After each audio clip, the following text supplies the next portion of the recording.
আমার একটা মেয়ে লগ ইন আছে, ওটা আমি দেখা দিচ্ছি। ওটা কিন্তু আমার স্ক্রিনে ভেবে করা আছে অলরেডি। এই যে আসলাম, আসার পর থ্রেডে যাবো।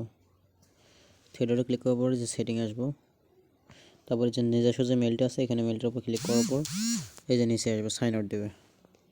সাইন আউট দেওয়ার পর সাইন ইনে ক্লিক করবো। তারপর এখানে যে মেলটা তোমার লগ ইন করা আছে, মানে যে মেলটা তুমি আমাকে সেল দিবে ওই মেলটা তুমি লগ ইন করবো।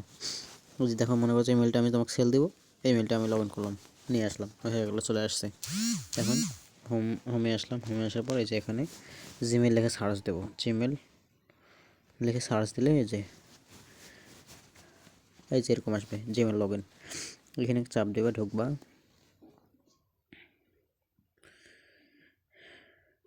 ইমেল লগ ইনে চাপ দিয়ে ঢুকবে, জয়েন মানে ওখানে ভেতরে নিয়ে যাবে। আর যে দেখো ইমেল জয়েন দেওয়ার পরে যে আমার কিন্তু এটা কিন্তু হয়ে আছে, মানে এটা আমার করা হয়েছে, এই জন্য এরকম আসছে। তোমার ওইখানে কী আসবে, মানে প্রথমে লক চাবে, ফোনে লক চাওয়ার পর ইয়েস চাবে। ইয়েস দেওয়ার পর তারপর তোমার আবার লক চাবে, লক চাবে আবার ইয়েস দিবে, তাহলে হয়ে যাবে, আর কোনো কিছু লাগবে না।